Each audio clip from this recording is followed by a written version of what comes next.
This is by far the most creepy thing that has happened to me to date. I usually feel fairly safe in my town, but this one incident has certainly awakened me to the fact that no place is perfectly safe. It was this New Year's Eve just gone, when my friend called me and asked if I wanted to go to the New Year's Eve festival at the beach with her and her boyfriend. Being the kind of person who normally just stays at home and does nothing special for this particular holiday, I of course agreed. New Year's Eve in my town holds a festival at the beach in celebration. Rides and games are set up, bands play live, clubs hold late night fancy dress parties, and at midnight on the dot, a series of firework displays are put on for the public. Normally thousands of people turn up, so the beach can get quite loud and crowded, but it's still a pleasant atmosphere all around. Before hanging up, my friend Jess asks me if I will pick up her and her boyfriend Tyler on my way to the beach. She also lets me know that one of our other closest friends will be coming along, and that we should go straight to her unit so that we can all walk down to the festival together. I told Jess it won't be a problem, and then go get ready. After about an hour I'm ready. I do not yet have my license, so I need to ask my dad if he will pick up my friends and drop us all off. He agreed, and it only takes about 3 minutes to drive to my friend's place, and then a further 10 minutes to drive to my other friend's unit. My other friend Hayley lives in a small 2-bedroom unit with her mother, and the unit is right next to the beach, and it only takes around 5 minutes to walk down to where the festival takes place.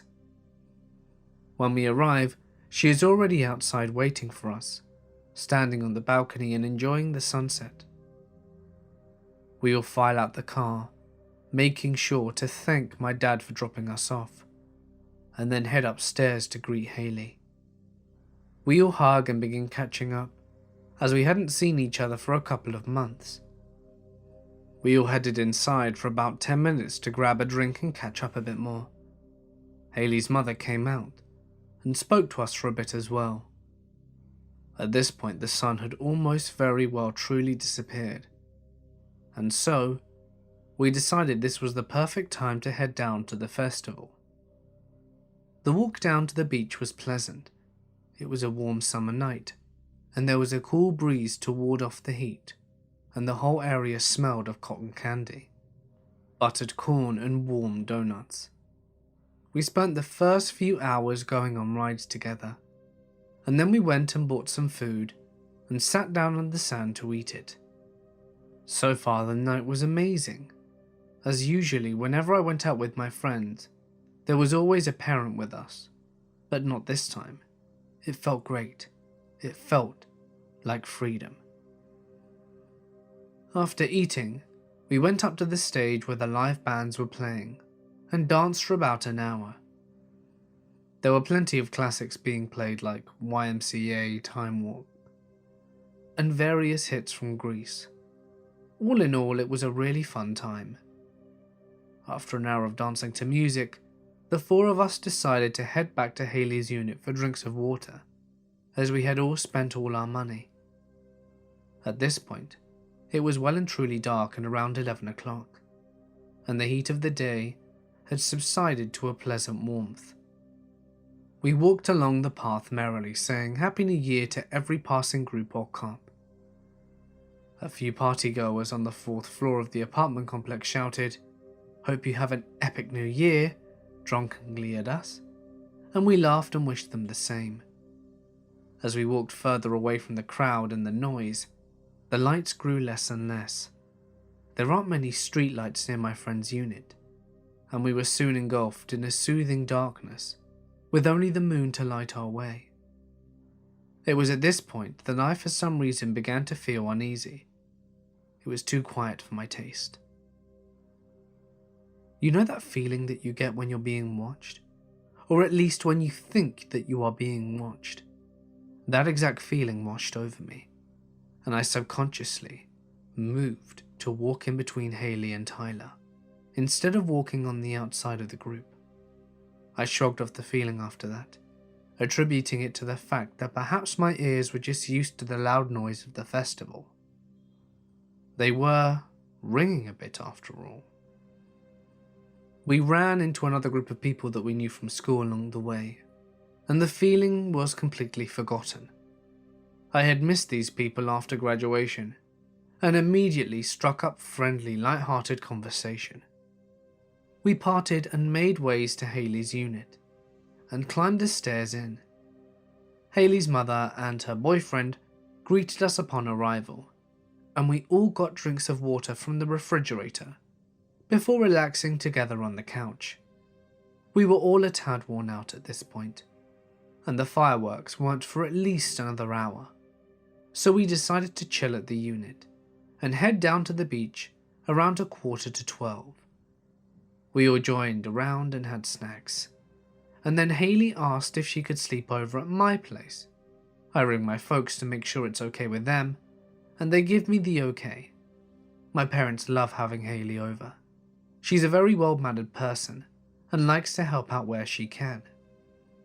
At 11:45, we all leave the unit and begin heading down the beach. We only get about a minute down the road before Haley says that she has forgotten her pain medication for her bad knee, which she is supposed to take before bed. At this, Jess seems a little annoyed but reluctantly agrees that we should go back so that we don't have to make another trip back before the night ends. We head back, and the whole way Jess seems to be a little distant, like her mind isn't on the conversation at hand, and she's more focused on something else. I am the most quiet and observant of the group, so I notice her silence quite quickly, since she's usually quite a chatterbox. I ask her if she's alright, and she just says, "Of course," and so I simply leave her to her thoughts. Perhaps she was just pissed that we had to go back and get the pills. Upon retrieving Haley's pain medication, we head back out again, and this time Jess suggests that we walk on the other side of the road. It's more well lit, and there are parents with children on the playground. We think nothing of it and agree, as both Haley and I have poor night sight, and a bit of light would be rather welcome. When we are halfway across the road, Jess mutters to me, "Don't look behind." My first thought is that maybe there is a drunk person with their pants down, urinating against a wall or something. But then Jess adds to the whole group, "Walk faster." I begin to feel uneasy, and immediately we all obey her request, knowing that whenever Jess tells us to do something seriously, it's usually for good reason. Word goes around the group to not look back, and despite the nagging human instinct to look, I trust Jess. When we are across the road, I ask Jess what was wrong, and what has her so on edge. She replies, "There's 3 guys in black hoodies following us. I recognized them from earlier." Earlier? I think to myself, puzzled. And then Jess explains that she saw those same 3 men when we came from the unit from water earlier. A chill runs down my spine, and I realize that my sense of being watched probably came from those men. What made me even more creeped out, though, is the fact that they had waited for us to come out. Unable to resist, I glance sideways out of my peripheral vision, and my heart hammers into my chest when I notice the 3 men. They are indeed rather pointedly following us, and having their zipped hoods all the way up to their chins. This would not be so unusual if it weren't for the fact that it was quite hot at night, and there would be no need for a hoodie or any other kind of jacket. They were also wearing bandanas over their mouths and noses, and I couldn't make out either of their facial features, and this scared me. Jess prompts us to not look again, and suggests that we walk even faster, so we do so. Despite the fact that Haley, Taylor and I are all tall and strongly built people. I should mention now that we're 18-year-old females, and despite my build and reasonable strength, I understandably wouldn't want to tangle with 3 big, unknown men, dressed in all black with bandanas covering their faces. It crossed my mind that they probably thought we were good targets. Jess was short and thin. They most likely heard that Haley needed pain medication, and I walked with an obvious limp, as I have arthritis in my right knee, and Tyler had his hands full, being the pack yak, as they call it. Despite Jess's instruction, I can't help but give the occasional glance at the men, and of course they continued to follow us. They had even increased their pace to match ours, and kept looking over at us. I think they meant to intimidate us, as they made it quite obvious that they were staring. I ceased to look after realizing that they could probably tell we were keeping an eye on them, and instead opted to use my keen hearing to make sure they stayed across the road. I wasn't fond of this, as they could have had a knife or gun or anything. If they suddenly sprinted, at least we wouldn't be prepared. But I didn't want to provoke them more by staring. I am not a fast runner, and my stamina leaves much to be desired. At this point the path ends and gives way to bushes and shrubs. The brushland is quite easy to go around, but doing so would mean going closer to the unknown men following us, and none of us wanted to do that. So we all make an unspoken agreement to take a shortcut through the bushes. The bushland doesn't go on for very long, and it would take us straight to the festival where we could quite possibly lose these men. We head into the bushes, taking care to stay together, and watch for snakes, as summer is the season when the snakes like to come out most, especially at the beach. It's Snake City.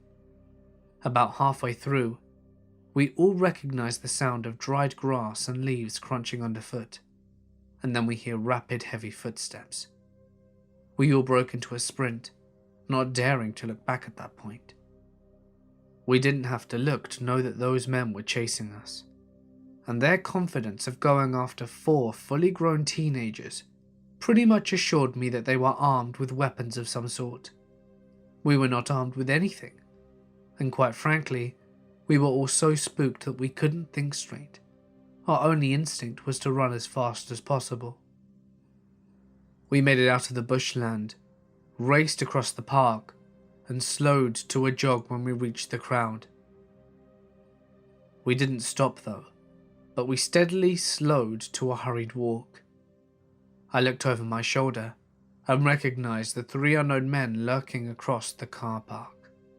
Moonlight glinted off the surface of a metallic object in the taller one's hand, and I immediately felt ill.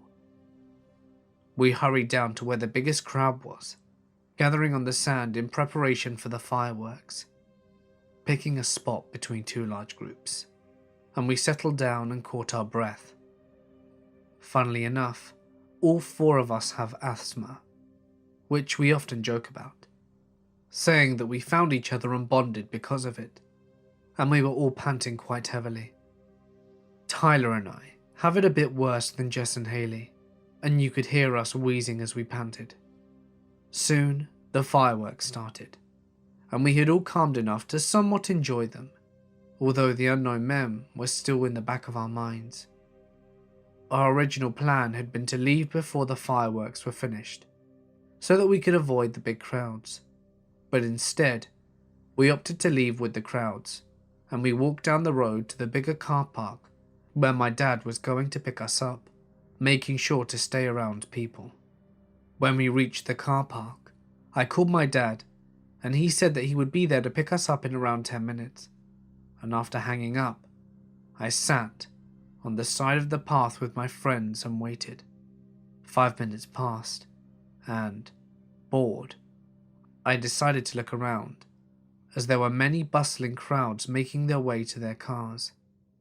There was a bit of a traffic jam too, as many cars were trying to leave at the same time.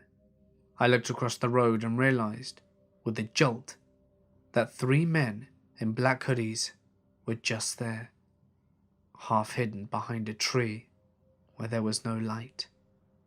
Even though I couldn't see their eyes, I could tell they were staring right back at me. They knew I'd spotted them. The taller one discreetly showed his knife, waving it a little as if to taunt me. Then he raised it to his throat and made a slow mock slicing motion. I quickly told my friends and we moved to a different spot, making sure to stay in the light and stay in sight of people. My dad arrived shortly after, and we quickly climbed in the car and none of us spoke a word of what happened. And since then, I haven't had any issues with anyone following me or my friends. It still gives me the creeps though. Whoever those men were with their intentions could not have been good.